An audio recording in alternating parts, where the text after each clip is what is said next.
नमस्कार, आदाब व सत श्री अकाल।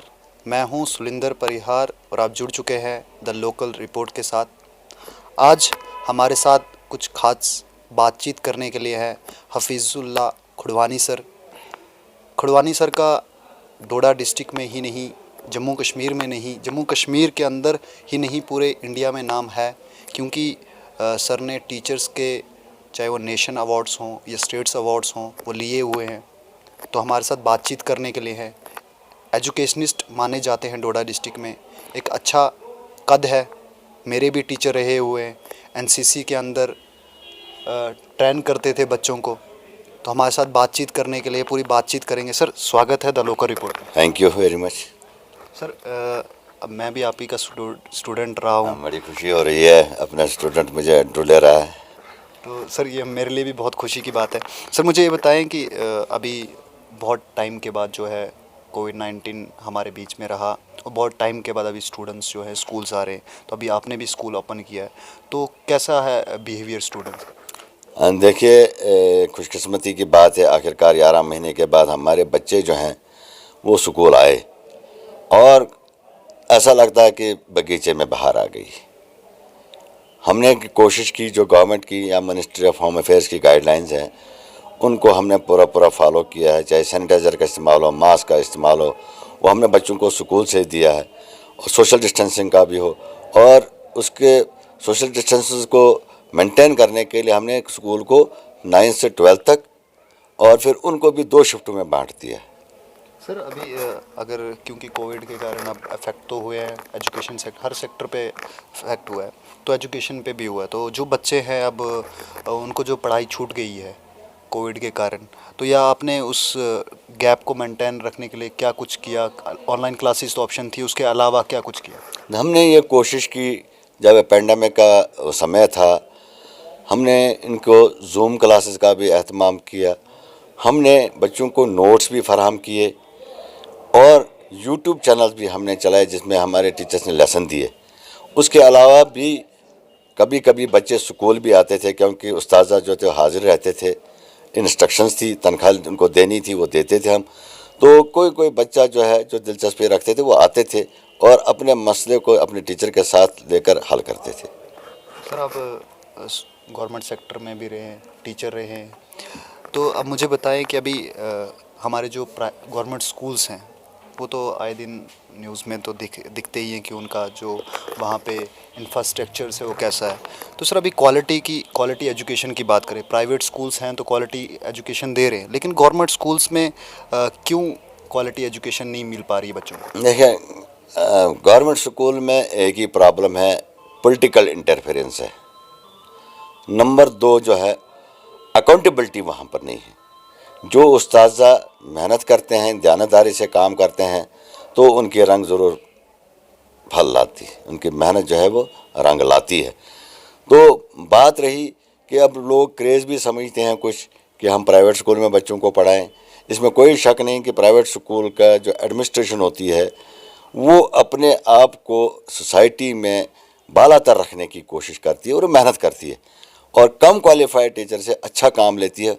और यही नतीजा है कि अभी आपने 10वीं के नताइज देखे, 12वीं के नताइज देखें कि वहाँ पर बालादस्ती जो है वो प्राइवेट स्कूलों की रही है, दबदबा उनका रहा है प्राइवेट स्कूल्स। और ये लम्हे फ़िक्रिया है सरकार के लिए कि आखिर कौन सी चीज़ है जो सरकारी स्कूलों में बच्चों को आगे नहीं ले पा रही। क्या ये पॉलिसी की कमी है, क्या ये निसाब की कमी है, क्या है एडमिनिस्ट्रेटिव प्रॉब्लम है, क्या है? और इनको इस पर काम ज़रूर करना चाहिए। सर, मुझे ये बताया कि आपका भी प्राइवेट स्कूल भी है, तो आप अपने प्राइवेट, क्योंकि अभी जो गरीब बच्चे होते हैं तो वही ज़्यादातर गवर्नमेंट स्कूल्स में जाते हैं, लेकिन बहुत सारे पेरेंट्स जो होते हैं अभी 500 रुपया कमा के वो भी चाहते हैं कि उनका भी बच्चा प्राइवेट स्कूल में आए, क्योंकि वो अच्छा भविष्य हो उसके बच्चे का। पेरेंट्स को तो अच्छा सोचना है, लेकिन आपके स्कूल्स की तरफ से ऐसे कितने गरीब बच्चों को आप पढ़ा रहे हैं और कितनों को पढ़ाएंगे? देखिए, अभी आपके सामने एक हैंडीकैप बच्चा आया था, तो उसको पूरे साल की फ़ीस बकाया थी और एनुअल चार्जेस भी। मैंने उसको स्टेट में 50% डिस्काउंट दे दिया। इसके अलावा बहुत से केसेस आते हैं जिनको वाकई पैंडेमिक में नुकसान हुआ, जैसे कोई रेडी चलाने वाला था या कोई मैसन था, कोई इस किस्म के लोग थे, हमने उनको जितना हो सका हमने उनको फ़ायदा पहुंचाने की कोशिश की। तो ये इंसानी बुनियादों पर सिर्फ पढ़ाई नहीं करवानी है, लेकिन उन इंसानी बुनियादों पर कुछ काम भी करने हैं और समाज को भी कुछ कंट्रीब्यूट करना है। ये सिर्फ बिज़नेस नहीं है, लेकिन समाजी खिदमत भी है। सर अभी बहुत सारे लोग ऐसा भी बोलते हैं कि एजुकेशन जो सेक्टर है वो फ्री होना चाहिए, उस पे जो है पैसा नहीं होना चाहिए, बिल्कुल फ्री और कंपलसरी तो है लेकिन फ्री भी होना चाहिए। तो इसके ऊपर आपका क्या मत है? देखिए, एजुकेशन फ्री हो सकती है, लेकिन हमारा देश इतना बड़ा देश है, हमारे देश की बहुत सी समस्याएं हैं। फिनलैंड है, यूरोप की कुछ कंट्रीज़ हैं या कुछ गल्फ़ कंट्रीज़ हैं, चाहे साउथ एशिया की कंट्रीज़ हैं, वहाँ पर आबादी कम है और उनका आमदनी जो है वो हमसे बहुत ज़्यादा है, तो वो सरकारें इस चीज़ को बर्दाश्त कर सकती हैं। लेकिन हमारे मुल्क में ऐसा कोई साधन नहीं है, आबादी का इतना बोझ है, तरक्की नहीं है, लोगों के पास ज़रिया माश पूरा नहीं है।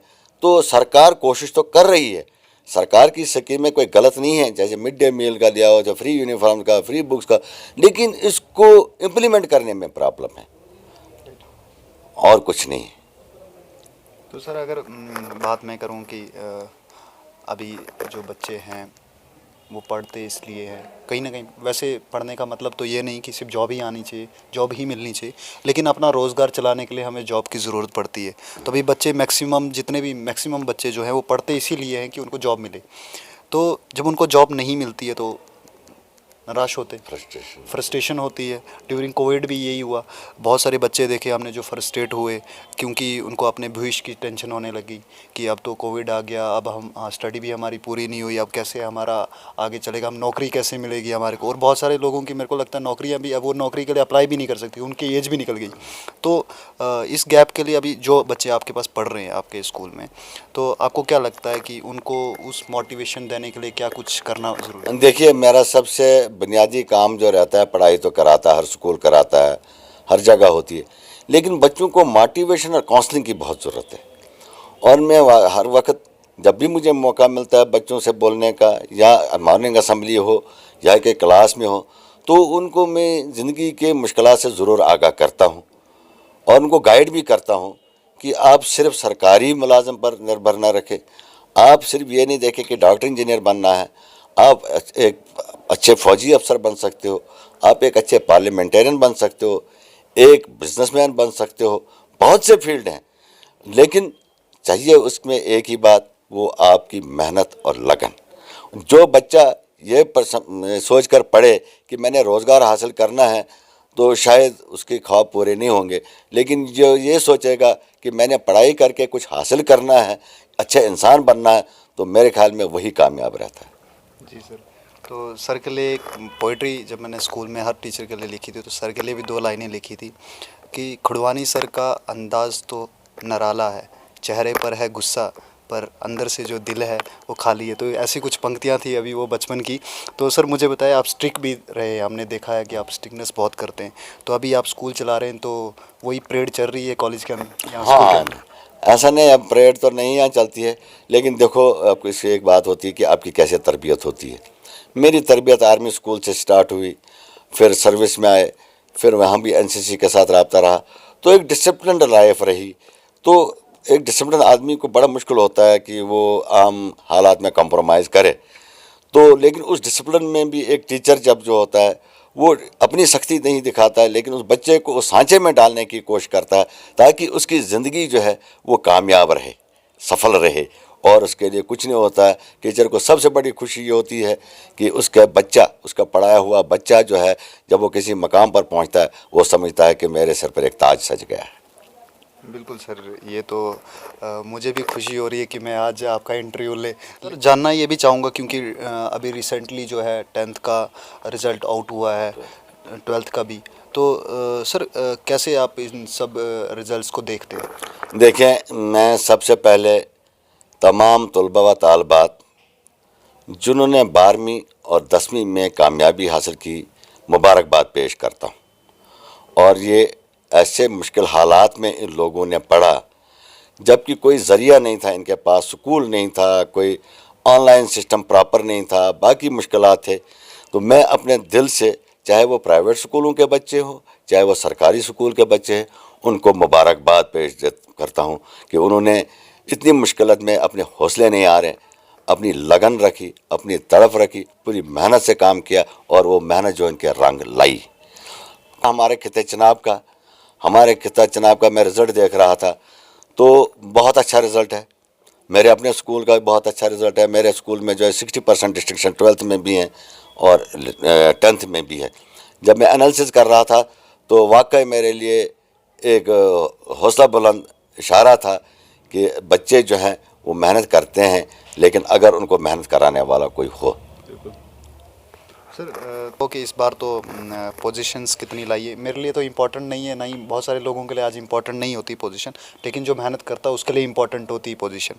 तो अब जो बच्चे वो बेचारे क्वालिफाई नहीं कर पाए तो उनके लिए क्या मैसेज रहेगा और कितनी पोजीशंस आपके स्कूल में?